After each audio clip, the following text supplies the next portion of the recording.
할렐루야. 감사합니다. 주일을 맞이하여 또 이렇게 예배를 드리고 사랑하는 성도들과 재회하니 너무나 마음이 좋습니다. 다만 오늘은 말씀의 주제가 조금은 어둡고 조금은 슬프고 조금은 분노가 치미는 부분도 있는 그런 말씀이기 때문에 우리가 마냥 웃고 마냥 이렇게 편안하게만 있지 말고 사실은 말씀의 의미를 생각하면서 조금은 미간을 찌푸리고 조금은 진지하고 또는 좀 더 집중하는 그런 마음으로 성경을 읽고 또 예배에 참여하는 것이 더 바람직할 거라는 생각을 해 보았습니다. 세상에 많은 일이 있습니다.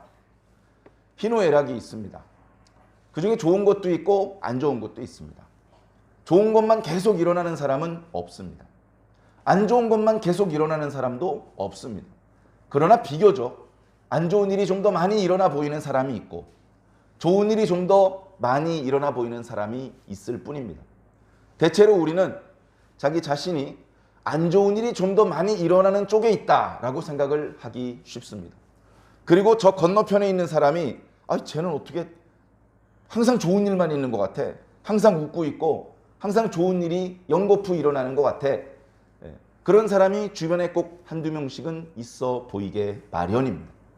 그러나 그것은 객관적으로 그 사람의 인생 전체를 면밀히 이렇게 분석을 해본 결과 이 사람은 확실히 나쁜 일보다 좋은 일이 많았다. 그렇게 결과가 나왔기 때문에 그렇게 느끼는 것이 아니고 지금 현재 내가 좀 안 좋은 상황에서 내 입장에서 나를 기준으로 주변을 바라보다 보니까 그렇게 속상하고 왜 나만 힘든 일이 이렇게 많은지 그런 생각이 들곤 하는 것입니다. 그런 일은 우리만 그런 것이 아니고 우리 위의 세대도 그랬고 어쩌면 우리 다음 세대도 그럴 것입니다. 그러나 조금만 생각해 보면요. 어느 교수님이 그런 얘기를 하시더라고요. 여러분 생각해 보십시오. 지금 2022년도는요. 단군 이내로 우리가 가장 잘 먹고 잘 사는 시대라는 거예요. 단군 이내로 이렇게 굶어 죽는 사람이 없고 아파도 모두가 의료력이 치료를 받을 수 있고 모두가 학교에서 글을 배울 수 있고 이런 시대가 단군 이래에 거의 없었습니다. 지금이 어떻게 보면 가장 좋은 시대라는 것이죠. 객관적으로 한 발자국 뒤로 떨어져서 보면 그렇습니다. 그럼에도 불구하고 아쉬움들이 많이 있죠. 그러나 50년 전의 대한민국과 지금 우리들의 모습을 비교하면 아무리 생각해도 지금이 훨씬 좋습니다. 또는 동남아시아, 멀리는 아프리카나 이렇게 후진국들을 이렇게 보면요. 정말 피눈물이 납니다. 피눈물. 요즘 우리나라 경제가 걱정스럽다. 그렇게 걱정하시는 목소리를 많이 듣습니다. 신문이나 뉴스에서도 항상 관련돼서 조금은 부정적인 전망을 내놓곤 합니다. 물가가 올라가는데 내려올 생각이 없다. 어쩌면 다시 올라갈 수도 있다. 물가가 문제가 아니다. 환율이 심각하다. 그냥 동네에서 주거니 받거니 하는 사람은 잘 못 느끼지만 외국으로 드나들고 물건을 사기도 하고 팔기도 하는 사람에게는 이 환율이 너무나 심각한 문제입니다. 비유를 하더라고요. 이렇게 이 돗자리 같은 데가 허공에 돗자리가 걸려 있는데 거기에 이제 콩이 쭉 깔려 있습니다. 근데 누가 한쪽 모서리를 잡고 쭉 잡아당겨요. 그러니까 콩이 다 그리로 쏠려 들어가는 거죠. 전 세계의 달러가 미국으로 다 쏠려 들어간다고 합니다. 돈이 떨어지는 나라들이 생기고 있어요. 우리나라는 그래도 과거 IMF를 겪은 이후에 상당히 힘을 좀 비축하고 있습니다. 그러나 벌써 달러가 떨어져서 IMF에 구제 금융을 한 나라가 3개 나라나 됩니다. 한두 달 사이에 2-3개 나라가 더 늘어난다고 합니다. 그러니까 이게 저쪽에 못 사는 나라 하나가 고생하는 거 나랑 상관없어 이렇게 생각할 수도 있지만 가만히 생각을 해보면 지구가 그렇게 큰 별이 아닙니다. 저쪽에서 방귀를 뀌면 이쪽에서 금방 냄새가 나요. 그런 걸 생각을 해보면 걱정이 많죠. 안 좋은 일이 지금 우리 주변에도 많이 있습니다. 그래서 지혜가 필요하고 또 뭔가 자신의 관점에 대해서 좀 더 생각을 해볼 필요가 있습니다. 너무 부정적으로만 생각을 해서 너무 비관적으로만 생각을 하는 것도 바람직하지 않고 현실의 문제점을 무시한 채 너무 낙관적으로만 생각하는 것도 문제가 있습니다. 균형을 잡아야 됩니다. 중심을 딱 잡아야 되죠. 중심을 잡고 세상을 냉정하게 바라보는 사람들을 현자라고 합니다. 지혜자라고 합니다. 과거에 지혜자라고 소문이 나면 먼 나라에서도 목숨을 걸고 찾아봐서 지혜를 배우려고 합니다. 형편이 닿지 않는 사람은 질문 하나를 던지고 답을 듣고 갑니다. 그렇게 지혜자를 만나기가 어려운 시대에는 목숨을 거는 경우도 있었습니다. 오늘날은 유비쿼터스 시대라서 핸드폰만 들어도 얼굴과 얼굴을 마주 대고 대화를 얼마든지 나눌 수 있죠. 문제는 뭡니까? 지혜자가 없어요. 지혜자만 있으면 죄송한데 5분만 시간을 내주십시오. 화상통화를 할 수 있을 겁니다. 비용도 과거에 2달, 3달을 걸쳐서 산 넘고 바다 건너 목숨을 걸고 찾아갈 때보다 훨씬 비용이 저렴합니다. 그러나 그렇게 자기가 믿고 질문을 던지고 정말 자기에게 필요한 답을 해줄 수 있는 현자를 찾기가 어려운 것이죠. 우리 각자가 다 현자입니다. 실제 현자이든 현자가 아닌데 스스로 그렇게 생각하고 있든 그래서 다른 사람 말은 잘 안 들으려고 합니다. 살면서 속상한 게 그렇더라고요. 가까운 사람일수록 제 말을 안 들어요. 가까운 사람일수록 야, 네가 뭘 알겠어 하면서 인터넷을 뒤지고 그리고 자기랑 그렇게 가깝지 않은 어떤 사람 한 마디 딱 던지면 그래요? 믿어버립니다. 그리고선 와서 야, 네 말이 맞긴 맞더라? 이럽니다. 그럴 때 약간 섭섭하죠. 근데 사람의 속성이 어쩔 수 없이 그런 것 같습니다. 오죽하면 예수님도 그런 말씀하셨습니까? 선지자가 자기 고향에선 존경받는 일이 없다. 그 선지자가 처음부터 선지자가 아니잖아요. 청소년 기도 거쳤고 엄마한테 야단 맞는 거 동네 사람 다 봤고 어렸을 때 기저귀 갈다가 동네 사람들이 다 봤단 말이에요. 그랬던 녀석이 갑자기 무게 잡고 여호와께서 이렇게 말씀하셨습니다. 그러면 야야야야 비슷한데 선지자가 아니잖아 너는. 이렇게 사람들이 받아들이지 않습니다. 그러나 그 선지자가 다른 동네에 가면 정작 그 사람을 제대로 알지 못하는 동네의 사람들은 그 사람의 과거에 어떤 모습으로 성장해 왔는지를 모르기 때문에 그냥 지금 당장 선포되는 내용의 말씀만 듣고 그 사람이 참 선지자인지 아닌지만 판단하는 것이죠. 그래서 오히려 선지자가 고향에서보다는 다른 동네에서 말씀을 선포할 때 오히려 많은 사람들이 회개하는 일이 벌어지기도 하는 것입니다. 안타깝지만 오늘날에는 하나님의 말씀을 전하는 자가 무지무지하게 많이 있죠. 무지무지하게 많이 있습니다. 그 수없이 많은 목사님들 또는 교회들 거기서 선포되는 말씀들 중에서 오늘 10월 16일 날 나에게 주시는 하나님의 음성을 우리 찾아가야 돼요. 말씀을 들었는데 말씀 쭉 들어보니까 이거는 내가 아니고 저쪽에 박 집사한테 하는 얘기 같은데 이런 결론이 내려지면 그날 설교 공친 겁니다. 말씀을 들어보니까 이거 어떻게 알고 이거 나한테 주시는 말씀이네 이렇게 느껴져야 아멘이 나오고 그렇게 느껴져야 하나님께서 오늘 나를 만나기 위해 이 자리에 오셨구나 그렇게 깨달아지는 것입니다. 오늘 저와 여러분들은 어떨까요? 겸손한 마음으로 하나님의 말씀을 살펴보았으면 좋겠습니다. 서두에 말씀드렸던 것처럼 오늘 말씀은 다소 부정적인 내용입니다. 오늘 말씀에는 크게 3가지 일이 있습니다. 첫 번째 라헬이 죽습니다. 라헬이 몇 살에 죽었는지는 안 나옵니다. 몇 차례 말씀드렸던 것 같은데요. 성경의 여자가 몇 살에 죽었는지가 기록된 것은 아브라함의 아내 사라가 유일합니다. 그 나머지 여자는 아무리 위대한 공로가 있더라도 몇 살에 죽었는지 아예 안 나타납니다. 라헬도 야곱이 그렇게 사랑했음에도 불구하고 몇 살에 죽었는지에 대해서는 표현이 없습니다. 자, 그 이야기가 한 덩어리 있고 그 다음에 짧게 지나가지만 르우벤이 자기 아버지의 첩과 간음을 하는 그런 장면이 잠깐 나타납니다. 세 번째, 이삭이 죽습니다.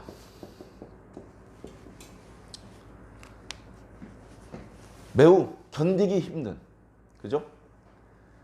라헬이 죽었을 때 야곱이 얼마나 울었을까? 라헬이 죽었을 때 얼마나 야곱이 울었을까? 짐작하기 어렵습니다. 아무리 말려도 계속 눈물이 나오는 걸 어떡합니까?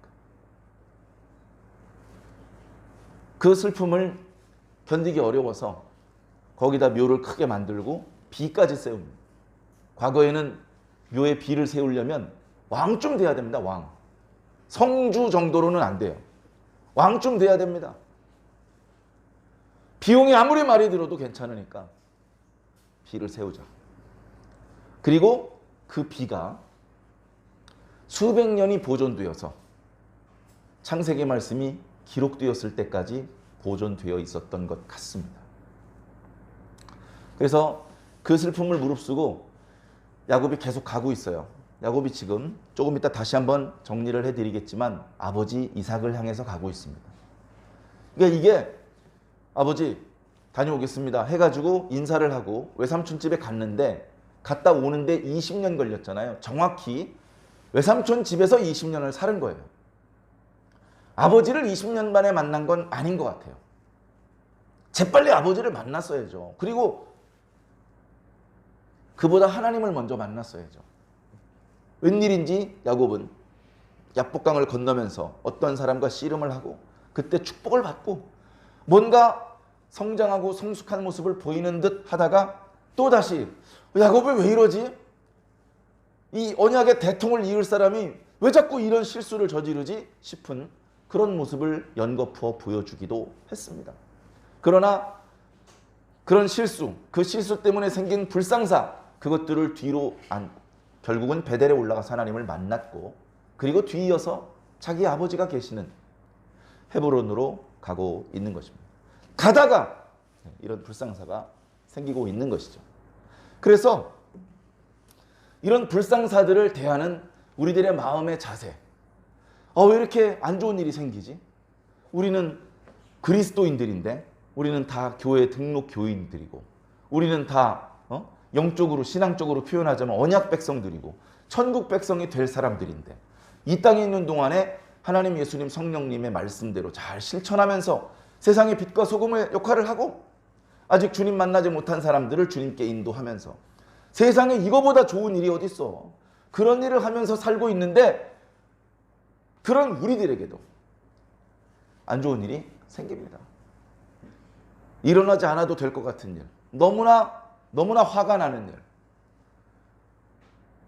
너무나 감당하기 어려운 슬픈 일, 그런 것들을 당할 수 있습니다. 그런 일을 당할 때에 우리 신앙인들은 어떻게 해야 될까요? 마음껏 하나님을 원망하고 믿음을 던져버려야 될까요? 아니면 그 위기의 순간, 그 고통의 순간을 뭔가 디딤돌 삼아서 계속해서 우리의 걸음을 걸어나가고 오히려 성숙된 모습을 하나님께 보여드려야 할까요? 이삭이 죽었기 때문에 어떻게 보면 하나님의 꼭지점이 지나가는 겁니다. 그런 것 같아요. 시간이 일정한 속도로 흐르는데 시간이 이렇게 흐르는 게 아니고 제가 이렇게 마음으로 느끼는 시간의 흐름은 뭔가 가다가 꼭지점이 하나 있고 방향이 좀 바뀌고 이런 식으로 시간이 흐르는 게 아닌가. 저는 마음속으로 그런 생각을 해봅니다. 야곱이 태어나서 쭉 흘러가고 있죠. 시간이 쭉 흘러갑니다. 야곱이 시간 멈췄으면 좋겠다. 사랑하는 아내 라헬을 품에 안으니까 이대로 시간이 멈췄으면 좋겠다. 그런 행복한 순간도 있었을 것입니다. 그런가 하면 외삼촌한테 욕먹으면서 억울한 일 피눈물 흘리면서 그 고생스러운 시간, 이 시간은 좀 빨리 지나갔으면 좋겠다. 그런 고생스러운 순간도 있었을 것인데 야속하게도 시간은 일정한 속도로 흘러갑니다. 행복한 순간도 휙 지나가 버리고 고생스러운 순간도 결국은 그 순간을 다 채워야 끝납니다. 그러나 또 꼭지점이 지나면서 상황이 달라지죠. 전에 한번 말씀드렸습니다. 아브라함이 죽었습니다. 자, 예를 들면 아브라함이 죽었어요. 아브라함 본인의 나이로는 175세에 죽었습니다. 아브라함이 죽었을 때 이삭의 나이가 몇 살인지 알고, 그리고 그때 야곱의 나이도 몇 살인지 압니다. 그때 야곱의 나이는 15살이었어요.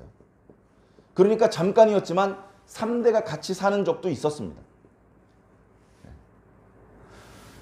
아브라함의 나이가 175세였으니까 아브라함이 100세에 낳았잖아요. 75세였고 이삭은 야곱이 60살에 낳았어요. 40살에 결혼을 했는데 20년 동안 아이가 안 생겼어요. 기도했더니 아이를 주셨어요. 쌍둥이가. 그렇게 해서 태어난 것이 야곱과 에서이기 때문에 15살이었습니다. 아버지가 돌아가시니까 멀리 떨어져 있던 이스마엘이 소식을 받고 옵니다. 이삭과 이스마엘 이외에 다른 아들들도 있었지만 그들한테는 연락도 하지 않았어요. 그러나 이스마엘은 좀 다르죠. 그래서 이스마엘을 불러서 이스마엘과 이삭이 자기 아버지를 장례 치러드립니다. 장례 치러드리는 방법은 먼저 돌아가신 어머니 사라의 시신이 이렇게 안장되어 있는, 아브라함이 살아있는 동안에 비싼 값을 치르고 아내를 위해서 묘를 사놨습니다. 그 묘에 자기 어머니가 누워있는데 거기에 이제 자기 아버지를 모시는 것이죠. 그렇게 장례를 치르고 그 말씀에서는 이스마엘의 족보에 대한 설명을 잠깐 해준 다음에 이스마엘은 더 이상 성경에 등장하지 않고 이삭의 이야기가 계속 이어지는 것이죠. 그때 이미 야곱이 살고 있었기 때문에 야곱의 초년은 이삭의 생애하고 이렇게 연결되어 있습니다. 연결되어 있는 것 같아요. 저는 이제 그런 느낌을 많이 받습니다. 사람의 인생이 S자 같다는 생각을 해봤습니다. 영원하지 않아요. 하나님은 이렇게 표현할 수 있어요. 시작도 없고 끝도 없어. 지금도 멈추지 않고 살아 계셔요. 그러나 사람은 이런 상황이 아닙니다. 사람은 시작이 있고요. 인생의 우여곡절이 있고 끝나는 점이 있습니다. 끝나는 점이 있어요. 그런데 이렇게 딱 끝난 다음에 몇 년 있다가 이삭이 태어나는 게 아니고요. 아버지가 살아있을 때 이삭의 인생이 또 시작되는 겁니다. 그리고 아주 잠깐이지만 여기 아마 야곱의 인생도 이렇게 같이 시작을 했던 것 같습니다. 그렇게 앞세대와 뒷세대가 한 대 또는 두 대가 걸쳐서 잠깐 보고 헤어지고 한쪽에서는 떠나가고 한쪽에서는 자라고, 그런 것들이 어떻게 보면 끊임없이 반복되는 것이 우리들의 삶인 것 같습니다. 자, 그래서 할아버지가 돌아가시고 이제 할아버지가 살던 브엘세바에 이삭이 정착을 합니다. 당연히 야곱도 아버지와 함께 있었겠죠. 그 땅에 또 가뭄이 들었습니다. 할아버지 때에 그랄로 잠깐 피했던 것처럼 자기 아버지 때에도 또 그랄로 잠깐 피합니다. 그때 야곱은 브엘세바에 남겨놨을까요? 그럴 리가 없죠. 데려갔죠. 그래서 우리가 잘 아는 형이 뭐 팥죽을 어쩌고 하는 이야기들이 이렇게 브엘세바 또 그랄 땅에서 다시 브엘세바로 돌아오고 이 부근에서 벌어진 일들이에요. 그래서 자기 아버지하고 이렇게 쭉 지내다가 그때 이후로는 나이가 정확히 나오지 않습니다만 사람들이 대략 조금 낮춰서 계산하더라도 야곱의 나이가 60세쯤 되었을 때, 야곱의 나이가 60세면 이삭의 나이는 60을 더하면 되니까 120세겠죠. 이삭의 나이는 120세. 야곱과 에서는 쌍둥이니까 동갑일 것이고, 자, 이 나이쯤 되었을 때 이삭이 벌써 눈이 침침해가지고 아이고 더 늦기 전에 내가 우리 장자 에서에게 축복을 해주어야지, 그런 일이 벌어졌죠. 그 과정에서 형을 배반하고 아버지를 속이고 야곱이 복받은 이야기는 잘 아실 줄로 믿습니다. 그래서 그때 본의 아니게 하나님의 축복을 사모한다고는 했지만 속이는 하나님께서 그닥 기뻐하지 않는 방법을 쓴 죄로 아버지 어머니 품에서 계속 함께 지내지 못하고 형의 얼굴을 피해서 저 멀리 외삼촌의 집으로 도망가야 했습니다. 그 나이가 60세예요. 도망가다가 우리가 잘 아는 것처럼, 자, 처음에 헤브론, 뭐 브엘세바는 그보다 남쪽이지만 아버지랑 같이 살다가 어쩔 수 없이 형한테 맞아 죽게 생겼는 걸 어떡합니까? 그리고 이 주변의 가난한 사람들 중에서 아내를 구하면 안 되는 이유도 있기 때문에 외삼촌 집에 가서 살아라. 그렇게 해서 외삼촌 집으로 갑니다. 거기 이제 하란 땅입니다. 하란 땅. 가는 길에 베델을 지나죠. 베델이라는 곳은 원래 베델은 아니었습니다. 거기는 루스라는 동네였는데 마을 속에 들어갔다가 마을 불량배들한테 멱살 잡히면 그나마 가진 것 다 털리고 목숨이 달랑달랑 거릴 수도 있기 때문에 무척 불편했지만 마을로 들어가지 않고 그냥 길바닥에서 노숙을 하기로 합니다.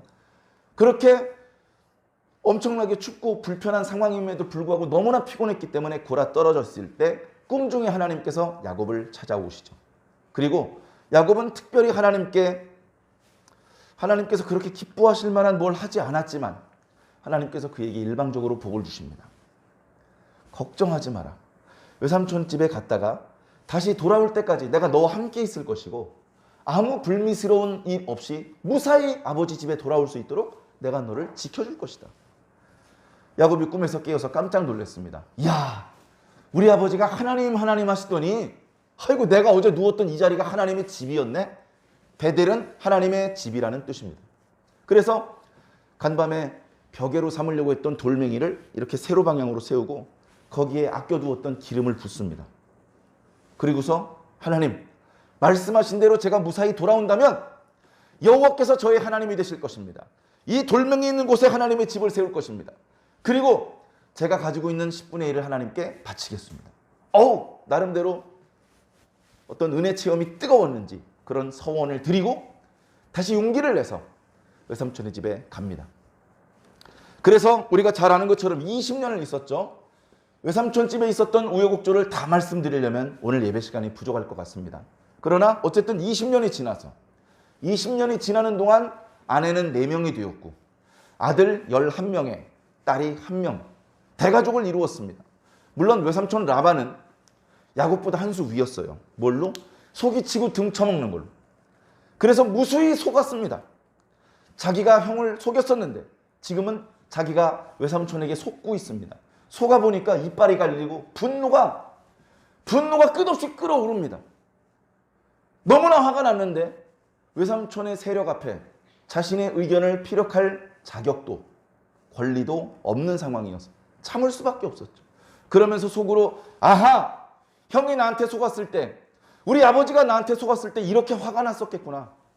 내가 너무 못짓을 했구나. 너무 미안하다. 그러나 이미 때는 지나간 것이죠. 아버지를 속인 것은 한 번이지만 자신은 외삼촌에게 20년째 속고 있습니다. 피눈물이 쏟아지는 상황인데 하나님께서 그 야곱을 불쌍히 여기셔서 빈 털터리로 아버지 집으로 돌아가는 것이 아니라 큰 부자가 되게 해서 아버지 집으로 돌아오게 했습니다. 이방인들이 하나님의 백성들이 하나님께 복받는 것을 느낀다는 말씀을 몇 차례 드렸습니다. 그럴랑 아비멜렉이 아브람을 찾아왔었죠. 하나님께서 너와 함께 하신 것을 우리가 보았다. 네가 앞으로 점점 세력이 커질 것 같은데 절대 우리와 다투지 않기로 평화의 약조를 맺자. 좋다. 그런 언약을 똑같이 이삭이 맺었습니다. 아마 아브람 때 맺었던 아비멜렉의 아들이었을 것입니다. 그가 역시 군대 장관을 몰고 와서 당신이 하나님과 복을 받는 걸 우리가 너무나 똑똑히 알고 있습니다. 성경에 드라마틱하게 설명을 안 해서 그렇지 제가 가만히 보니까 이런 거예요. 아무도 우물을 판 적이 없는 마른 땅에 이삭이 살았습니다. 이삭이 땅을 파니까 물이 터져 나와요. 그러니까 그 우물을 뺏어버립니다. 여기 우리 조상들의 땅이야. 저리 꺼져. 그러니까 이삭이 다투지 않고 조금 더 물러납니다. 거기도 아무도 그동안 우물을 파본 적이 없는 땅입니다.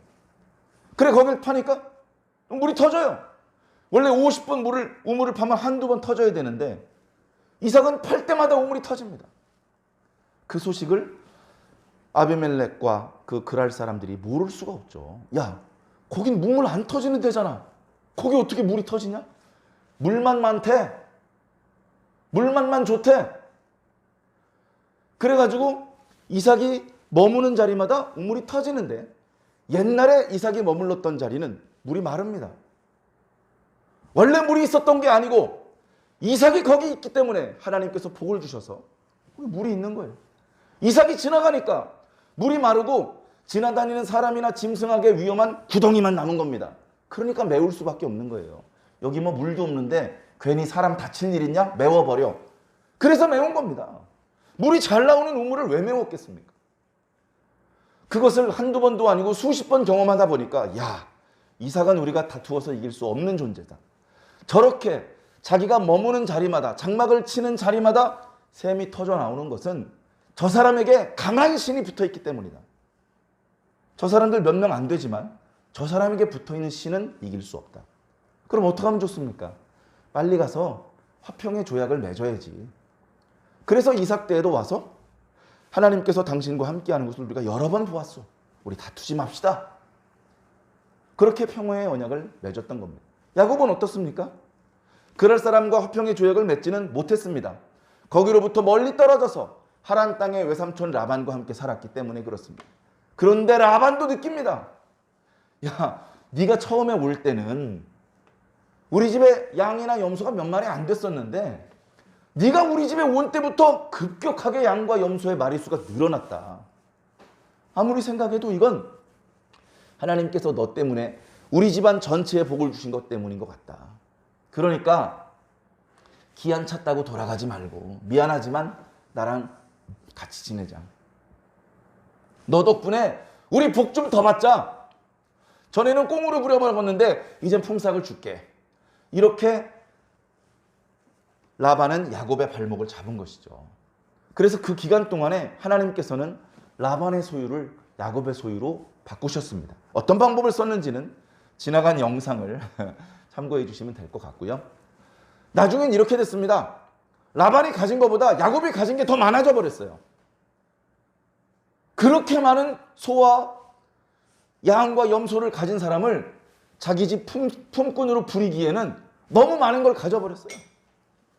전에는 만만하게 생각했던 라반의 아들들이 야곱을 대할 때 표정이 아주 일그러집니다. 우리 아버지의 재산을 다 뺏어갔다고. 우리 아버지를 속여서 다 뺏어가가지고 우리 아버지는 이제 양과 염소가 몇 마리 안 남았고 저놈이 다 가져갔어. 그렇게 생각할 정도로 관계가 틀어져게 된 거죠. 자, 그런 상황에서 이제 라반과 작별을 고하고 가나안 땅으로 들어왔습니다. 가나안 땅으로 들어오는데 라반에게 외삼촌 저 이제 갈게요. 보내줄 사람이 아닙니다. 외삼촌이 자기 친구들한테 한 덩어리씩 띄워주기로 약속을 하고 수백 명의 친구들에게 손에 칼을 들려서 자기 가족들을 공격하기로 말하면 하루아침에 모가지 날아가고 가진 재물 다 뺏기는 겁니다. 그걸 뻔히 알고 있었기 때문에 자기 아내들과 미리 합의를 해서 외삼촌이 바쁜 틈에 도망을 갔습니다. 그래서 하란 땅으로부터 열흘길 되는 길에 내려왔을 때 이제 라반이 추격해 왔죠. 덜미를 잡혔습니다.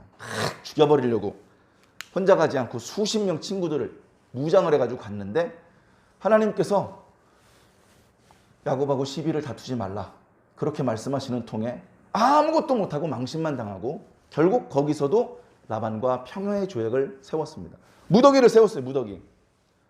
야곱이 돌기둥을 세우니까 라반과 함께 왔던 사람들이 돌멩이들을 갖고 와서 돌무더기를 만들었습니다. 그리고서는 이 무더기를 지나서 내가 너를 공격하러 가지 않겠다. 너도 앞으로 세력이 커지더라도 이 무더기를 넘어서 내 아들들을 공격하지 말아달라. 평화의 조약을 세우고 헤어졌습니다. 그 무더기를 세웠다고 해서 그 땅을 갈르엣이라고 불렀습니다. 나중에 길르앗이라고 불렀던 땅입니다. 그래서 길르앗을 지나서 조금 더 내려오니까 하나님께서 당신의 사자들을 보내십니다. 야곱이 보고 이건 하나님의 군대다. 그래서 그 땅 이름을 마하나임이라고 하죠. 이런 땅 이름들이요. 후대에 여호수아 때 그리고 다윗과 솔로몬 때 계속해서 이스라엘 역사 때 다 나오는 지명입니다. 이때 이 땅의 이름이 붙여진 것이죠. 그리고 이제 사자들을 보내서 라반과의 문제는 해결됐지만 에서와의 문제가 남아있기 때문에 사자를 보냈더니 에서는 이미 자기 집에서 기다리고 있는 것이 아니고 400여 명의 장정들과 함께 이쪽으로 말 타고 달려오고 있다고. 와, 큰일 났네. 라반보다 더 많이 들고 나오네. 손에 칼을 들고 나왔다는데 우리 다 죽었다. 그래서 본래 라반과의 문제가 해결되면서 평안했던 야곱의 마음은 또다시 심란해지기 시작했죠. 그래서 자신의 떼를 두 떼로 나눠보기도 하고 에서에게 예물을 보내기도 하고 기도하기도 하는데 결국 야복강을 건너지 못하고 마음속으로 주저주저합니다. 그때 하나님께서 또다시 당신의 사자를 보내주셨죠. 어떤 사람이라고 기록된 그 사람과 함께 밤새 씨름을 하다가 결국 복을 받았습니다. 복이라고 해서 금덩어리를 받은 것은 아닙니다. 이스라엘이라는 새 이름을 축복으로 받았습니다. 야곱이라는 이름 속에는 속이는 자라는 의미가 숨어 있습니다. 그러나 이스라엘이라는 의미 속에는 이긴 자라는 의미가 들어있는 것입니다. 야곱아, 너는 이제 속이는 자가 아니다. 너는 이기는 자다. 앞으로도 계속 이길 것이다. 두려워하지 마라. 네가 하나님의 얼굴을 보고도 네 생명이 보존되었으니 형의 얼굴 보는 게 뭐 대수겠느냐. 용기를 얻고 그 땅 이름을 브니엘이라고 했습니다. 브니엘은 하나님의 얼굴이라는 뜻이죠. 브니엘을 지나면서 야곱이 달라졌습니다. 그동안은 두려워서 자기 애기들, 자기 마누라들 뒤에 숨어서, 맨 뒤에 숨어서 쩔쩔매고 있었는데 이제는 가족들을 뒤로 하고 맨 앞에 나가서 자기 형 앞에 절을 합니다. 겸손하게 형 앞에 자기가 잘못했음을 인정하고 형과 화목하게 지내기를 바라죠. 형이 분노의 마음으로 출발했는지 모르지만 하나님께서 어떤 방법으로 그 마음을 부드럽게 해주셨는지는 모르지만 말에서 뛰어내려서 꿇어 앉아있는 동생을 얼싸안습니다. 엉엉 웁니다. 동생의 수그러져 있는 얼굴을 들어줍니다. 그것으로 에서와의 20년 넘은 그 틀어졌던 관계가 화해가 되는 것이죠. 너무나 감사했죠. 너무나 감사했습니다. 마지막 순간까지 지혜롭게 에서와 좋은 관계로 작별을 했습니다. 자, 여기서부터 문제입니다. 브니엘 앞에서 형을 만난 것까지는 좋았는데 그 다음에 갔어야 되는 곳은 원래 베델입니다. 아버지를 만나기 전에 하나님을 먼저 만나야 돼요. 그래서 여기 베델로 갔어야 되는데 베델로 안 갑니다. 베델로 안 가고 성경에 보니까 숫곳으로 갔다고 합니다. 숫곳. 이게 우리간 이런 거를 히브리어로 스코트라고 하거든요. 거기 이제 자기가 집을 짓고 가축들의 우리간을 지었다 그래서 그 동네 이름을 숫곳이라고 합니다. 거기서 집을 지었을 정도면 한두 해 산 것은 아닙니다. 꽤 오랫동안 살았을 것입니다. 적게 잡아도 3년, 길면 10년을 살았다고 합니다. 그리고 그 숫곳이라는 곳에서 나름대로 생각을 많이 했겠죠. 근데 생각해보나 마나 베델로 갔어야죠. 그런데 그쪽으로 가지 않고 요단강을 건너서 세겜으로 갑니다. 세겜 땅은 모든 사람이 인정하는 교통의 요충지, 군사의 요충지, 상업의 요충지입니다. 그 모퉁이에 가면 필요한 것을 저렴하게 구매할 수도 있고 자기들이 이렇게 양들을 기르면서 이렇게 양이나 양고기나 양털이나 이런 거 내다 팔기도 좋죠. 거기서 큰 부자가 될 것을 어쩌면 소망했는지 모릅니다. 그러나 근본적으로 하나님을 먼저 만나고 자기 아버지를 먼저 만났어야 되는데 그렇게 하지 않고 숫곳에서 꽤 오랫동안 그리고 세겜성에서 꽤 오랫동안 있으면서 지난 목요일 금요일 묵상했던 창세기 34장의 불미스러운 일, 불상사가 생긴 것입니다. 첫 번째 부인이었던 레아가 낳았던 딸 디나가 동네 사람들 구경하러 나갑니다. 이 목동이나 하던 이 야곱의 가족들하고 도시 생활을 하는 세겜의 여자들하고는 복장이 달라요. 그 화려한 정도가 전혀 다릅니다. 얼마나 보고 싶었겠습니까? 가지 못하게 막고 막았지만 다 바쁜 틈에 디나가 마을 속으로 내려갔다가 세켐이라고 하는 그 성읍의 추장에게 사로잡혀서 강간을 당합니다. 그리고 그 사건 때문에 그 야곱의 많은 아들들 중에서도 배다른 오빠들 말고 엄마가 같은 오빠 시몬과 레위가 할례를 여러분들이 받으신다면 우리가 성호 통혼하겠습니다라고 속여놓고 그들이 할례를 받고 고통스러워할 때에 칼을 들고 내려가서 남자들을 다 죽였습니다. 뒤에 이어지는 말씀을 보니까 시몬과 레위만 선을 넘은 것이 아니고 그 나머지 야곱의 아들들도 야 세켐성의 남자들이 다 죽었다고? 우르르 몰려가서 그들의 가축대들과 그들의 의복과 재물과 심지어 남아있는 사람들까지 다 사로잡아 왔습니다. 그 사실을 야곱이 말릴 수가 없었어요. 그래놓고서는 이놈들아 너희들 때문에 내가 이 주변에 있는 가나안 사람들한테 미운 털이 박혔다. 이제 그들은 나를 미워하는 것을 넘어서 머저나 우리들 공격해 올 텐데 그러면 우리 이제 다 죽었다. 그렇게 걱정을 하죠. 그런데 그때 하나님께서 나타나십니다. 야곱아, 아들들 야단칠 때가 아니다.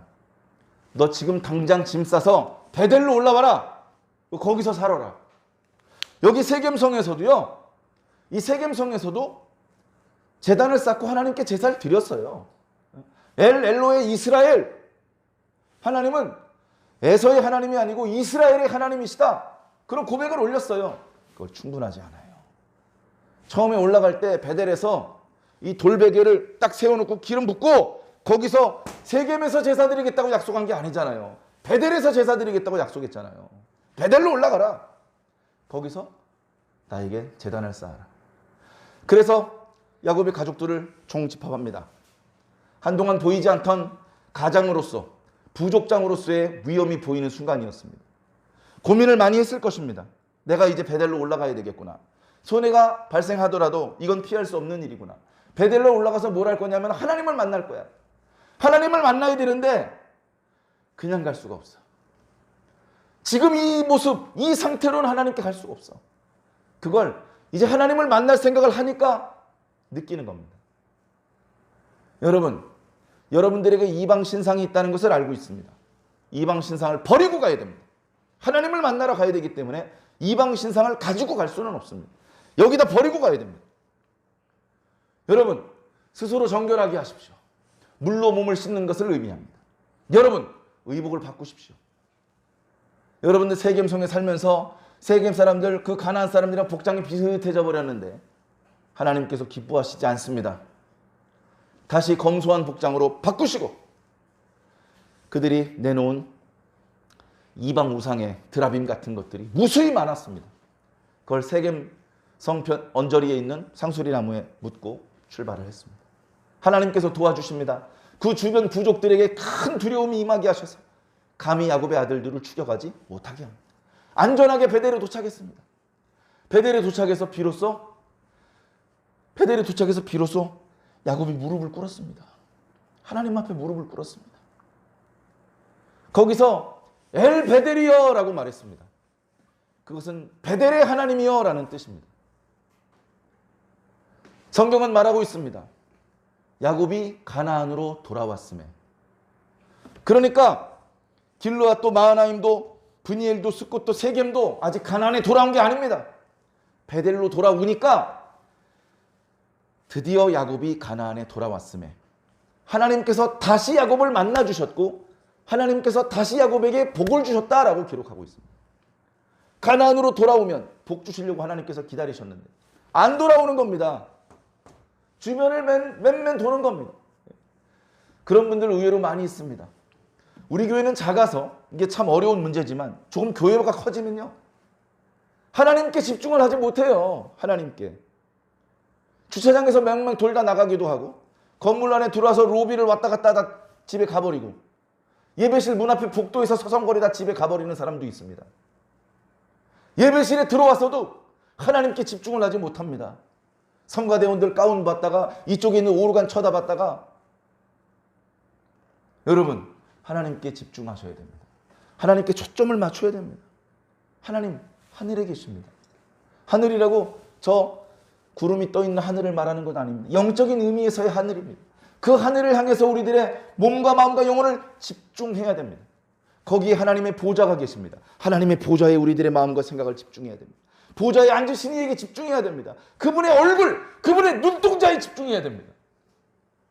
그저 멀찍이서 저쪽에 훤하네 그러고 끝나면 하나님을 아직 못 만난 겁니다. 야곱이 그렇게 언저리에 있었습니다. 상당히 가까이 오기는 했습니다. 그것으로 만족할 수 없습니다. 이 주변에서는 하나님을 만날 수 없고 복을 받을 수 없습니다. 더 이상 피할 수 없었던 야곱이 드디어 베델에서 무릎을 꿇었습니다. 하나님께서 야단치지 않으셨습니다. 걱정하지 말아라. 네 아버지, 네 할아버지에게 약속했던 거 하나도 빠지지 않고 너한테 다 줄 거다. 그 하나님의 말씀을 듣고 얼마나 야곱이 눈물을 흘렸을까요? 감사합니다. 저의 실수를, 저의 어리석음을 용서해 주시고 또다시 이렇게 복을 주시니 감사합니다. 감사합니다. 베델에서 꽤 오랫동안 머물렀습니다. 그때 그 지역을 베델이라고 이름을 붙였죠. 그리고 이어지는 말씀이 오늘 본문입니다. 베델에 머물러 살지 않습니다. 아버지를 만나야 했기 때문이죠. 아버지를 만나기 위해서는 남쪽으로 이동해야 했습니다. 저 남쪽 끝에 브엘세바가 아니고 연락을 해보니 헤브론에 계시다는 말씀을 들었습니다. 헤브론을 향해서 갑니다. 가다 보면 베들레헴이라는 곳을 지나가야 되는데 베들레헴이라는 명칭은 아직 생기지 않았습니다. 그때는 에브라시라고 불렀던 것 같습니다. 베들레헴이라는 말은 떡집, 방앗간 이런 의미가 있거든요. 그래서 그건 후대에 붙여진 이름이었던 것 같습니다. 베델에서 헤브론으로 가는 길에 사랑하는 아내 라헬이 임신을 한 거예요. 임신해서 출산할 때가 된 겁니다. 그런데 느낌이라는 게 있잖아요. 너무 아파요. 너무 이상하게 아파.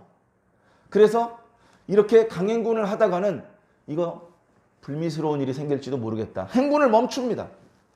산파가 달라붙어서 걱정하지 마라. 네가 또 아들 낳으려고 그런다. 너 아들 낳아주길 바랬잖아, 야곱에게.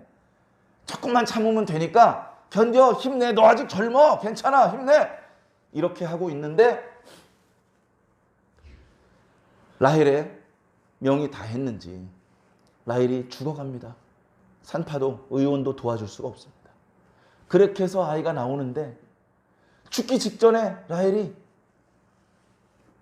베노니라고 합니다. 베노니, 나의 슬픔의 아들이여 라는 뜻입니다. 이 아들을 남편에게 안겨주고 싶었는데, 남편이 기뻐하는 걸 보고 싶었는데, 이 아이와 함께 남편과 행복하게 살고 싶었는데 그렇게 하지 못하는구나. 아이한테도 미안하고 남편한테도 미안하고, 그래서 나의 슬픔의 아들이여 라고 이름을 붙이고 죽습니다. 그걸 옆에서 야곱이 다 보고 있죠. 주인어른 아들의 이름을 베논이라고 붙이라 합니다. 산파가 얘기를 하니까 아니요, 베논이가 아니고 베냐민이야. 베냐민. 베냐민은 오른손의 아들이라는 뜻입니다. 오른손이란 말 속에는 슬픔이 아닌 기쁨이라는 의미가 있습니다. 아내를 잃은 슬픔이 있지만 아들을 잃은 기쁨이 있다. 그 말로 마지막 숨을 거두는 아내를 위로해주고 떠나보냅니다. 그리고서 큰 묘를 만들고 아내를 묻고 여기서 묘비를 세우고 빨리 아버지한테 가야 되는데, 아버지 나이가 많으셔서 더 늦기 전에 도착을 해야 되는데, 거기서 슬픔이 좀 가라앉을 때까지 있다가 다시 걸음을 재촉해서 아버지에게 갑니다. 이삭은 나이가 엄청나게 많습니다. 그때 정확히 이삭이 몇 세 때쯤 되었을 때 도착했는지 그것까지는 정확히 알 수 없지만 이삭이 야곱을 보고 얼마나 반가웠을까요? 한 20년 만에 돌아올 줄 알았더니 40년도 넘게 걸렸습니다. 야곱의 아내들을 보았습니다. 아버지 말씀하신 대로 외삼촌의 딸 중에서 아내를 구했고요. 하나님께서 저에게 복을 주셔서 아들들을 이렇게 많이 주셨습니다. 이삭이 기뻐했을 것입니다. 손주들을 끌어안고 축복해 줬을 것입니다. 입을 맞춰 주었을 것입니다. 그러나 하나님께 대한 많은 이야기를 해주지는 못하고 이삭도 눈을 감아야 했습니다. 이삭의 나이가 180세라고 오늘 말씀은 기록하고 있습니다. 이삭의 나이가 180세면 야곱의 나이는 120세입니다.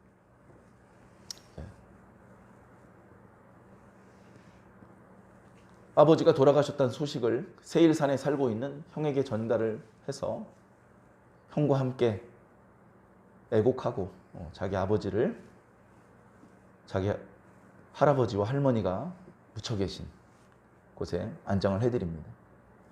물론 리브가에 대한 이야기는 없습니다.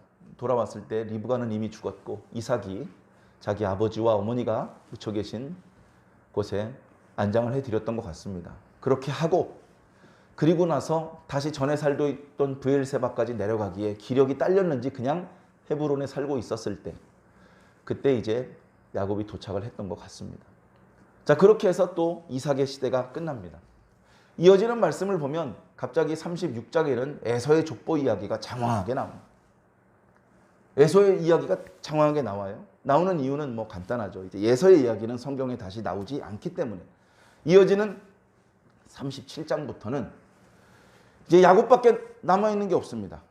아브라함도 이삭도 사라도 무슨 리브가도 다 떠났습니다.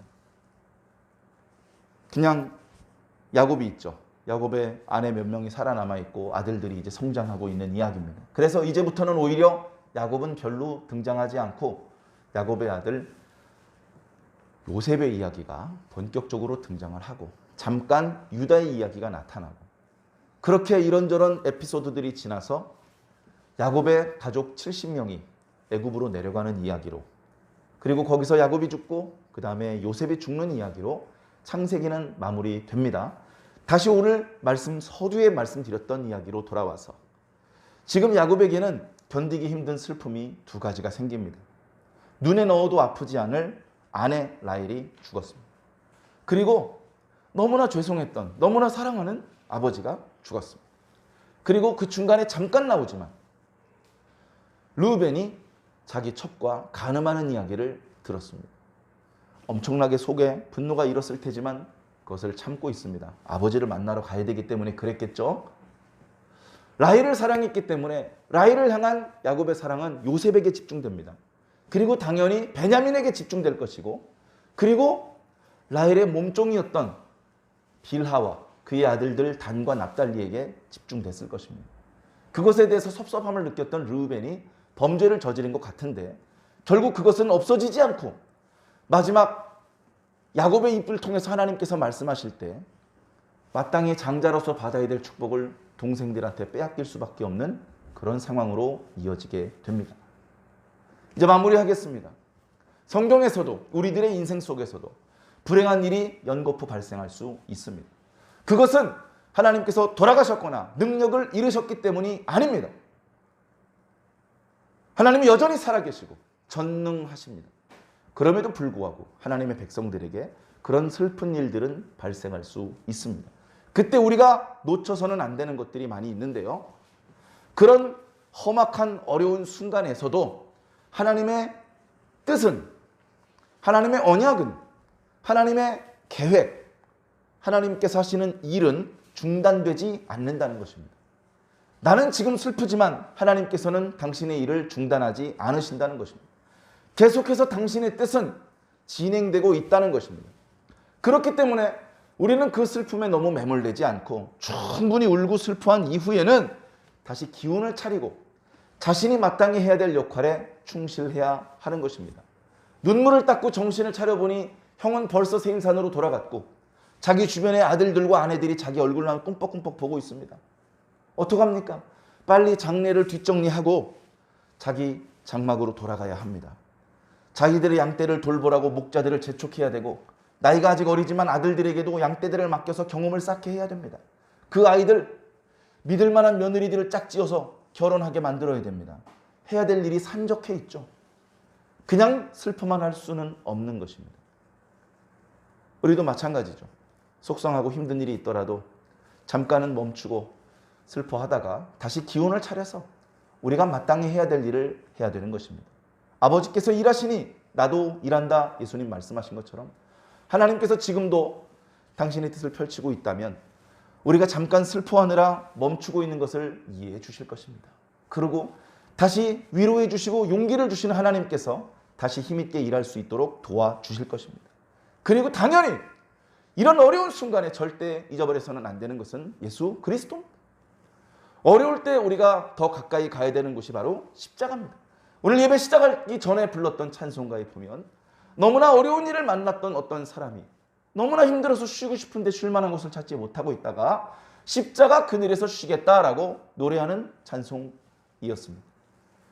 십자가를 보신 적 있습니까? 영화 같은 곳에서 예수님께서 십자가에 달리셨던 모습을 나타내는 그런 어떤 모습이 연출되는 그런 영화를 보신 적이 있을 텐데 그 예수님께서 실제 달리셨던 십자가는 그렇게 큰 십자가가 어쩌면 아닙니다. 십자가의 기둥이 그렇게 굵은 십자가가 아니에요.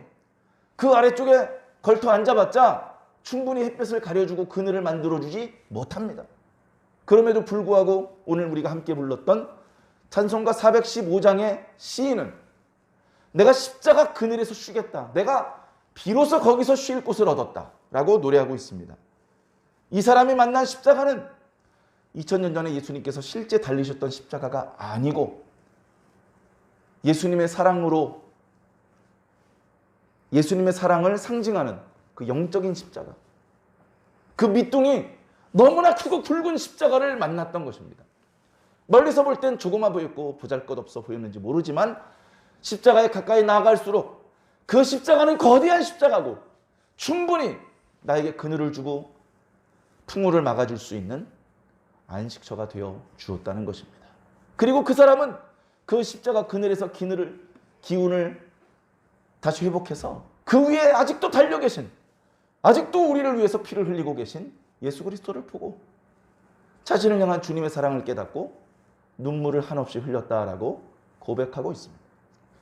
우리가 어려운 순간에 우리보다 더 어려움을 겪으셨던 예수님을 떠올려야 됩니다. 나 자신을 위해서 평생 희생만 하셨던 부모님을 생각하면서 우리가 눈시울을 뜨겁게 적시는 것과 마찬가지로 어쩌면 그보다도 더 우리를 사랑하시는 하나님과 예수님, 성령님의 사랑을 마음속으로 느끼고 우리가 당하고 있는 고난을 극복해내야 될 것입니다. 사랑하는 성도 여러분, 지금 현재 어렵든 또는 앞으로 어려운 일을 만나게 되든 그 상황이 되었을 때 십자가를 절대 놓치지 않으시기를 부탁드립니다. 십자가를 움켜쥐고 다시 일어나서 하나님을 기쁘시게 할 수 있는 저와 여러분들이 꼭 되기를 예수님 이름으로 간절히 축원합니다.